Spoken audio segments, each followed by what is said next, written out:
ಗೋವಾದಲ್ಲಿ international film festival ನಡೆಯುತ್ತೆ. ಅಲ್ಲಿ ಬಾಲಿವುಡ್ ನಟರಾದ ರಣವೀರ್ ಸಿಂಗ್ ಅವರು ನಮ್ಮ ಕರ್ನಾಟಕದಲ್ಲಿ ಇರುವಂತಹ ಉಳ್ಳಾಲ್ತಿ ತಾಯಿನ ಬಗ್ಗೆ ಅವರು ಫಿಮೇಲ್ ಗೋಸ್ಟ್ ಅಂತ ಹೇಳ್ತಾರೆ.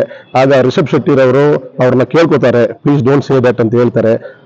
ಆದರೂ ಅವರು ಸ್ಟೇಜ್ ಮೇಲೆ ಹೋಗಿ ಆ ಫಿಮೇಲ್ ಗೋಸ್ಟ್ ಅಂತ ಹೇಳಿ ಇದು ಬಂದು Bharatiya Nyaya Sanhita section 299 and section 302 section 354 ಅಲ್ಲಿ ಅಫೆನ್ಸ್. ಇದು ಏನಂತಂದ್ರೆ hurting the religious sentiment of the people by uttering words or gesture.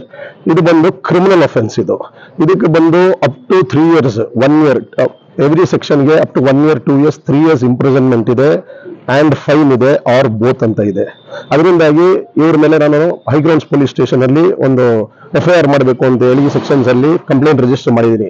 ಮತ್ತೆ ಈ ಆಕ್ಟರ್ ರಣವೀರ್ ಸಿಂಗ್ ಅವರ ಹೆಂಡತಿ ಬಂದು ದೀಪಿಕಾ ಪಡುಕೋಣೆ ಅಂತ ಹೇಳಿ, ಅವರ ತಂದೆ Prakash Padukone renowned badminton player. ಇವರಿಬ್ಬರೂ ಪಡುಕೋಣೆ ಅನ್ನೋ ವಿಲೇಜ್ ಬಂದು ಬಯಂದೂರು ತಾಲೂಕಲ್ಲಿ ಉಡುಪಿ ಡಿಸ್ಟಿಕ್ ಅಲ್ಲಿ ಆ ಪ್ರದೇಶಗಳಲ್ಲೂ ಈ ಉಳ್ಳಾಲ್ತಿ ದೇವಿ ಬಂದು ತುಂಬಾ ಸುಪ್ರಸಿದ್ಧವಾದಂತಹ ದೇವತೆ.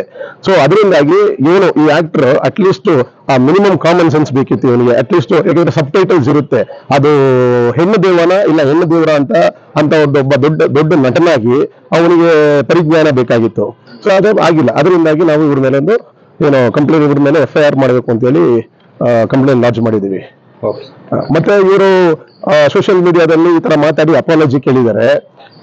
ಲ್ಯಾಟಿನ್ ಭಾಷೆಯಲ್ಲಿ ಒಂದು ಕಾನೂನು ಸೂತ್ರ ಇದೆ, ಇಗ್ನೋರೆನ್ಷಿಯಾ ಫೇಸಿತ್ ನಾನ್ ಎಕ್ಸ್ಕ್ಯೂಸಾತ್, ಇಗ್ನೋರೆನ್ಷಿಯಾ ಫೇಸಿತ್ ಎಕ್ಸ್ಕ್ಯೂಸಾತ್, ಇಗ್ನೋರೆನ್ಷಿಯಾ ಜೂರಿಸ್ ನಾನ್ ಎಕ್ಸ್ಕ್ಯೂಸಾತ್ ಅಂತ ಹೇಳಿದ್ರೆ ignorance of fact is excusable, ignorance of law is not excusable ಅಂತ ಹೇಳಿ. ಮತ್ತೆ it is not apology is not it cannot erase the criminal liability. ದಂಡನಾರ್ಹ ಹೊಣೆಗಾರಿಕೆ ಏನಿದೆ ಅದನ್ನ ಅರೇಂಜ್ ಮಾಡಕ್ ಬರಲ್ಲ. ಯಾಕೆಂದ್ರೆ ಅಫೆನ್ಸ್ ಮಾಡ್ಬಿಟ್ಟು ಎಲ್ಲರೂ ಅಪಾಲಜಿ ಕೇಳ್ಕೊಂಡು ಹೋದ್ರೆ ಕ್ರಿಮಿನಲ್ ಅಫೆನ್ಸ್ಗೆ ಅಪಾಲಜಿ ಕೇಳಕ್ಕಾಗಲ್ಲ. It is not a legal defence.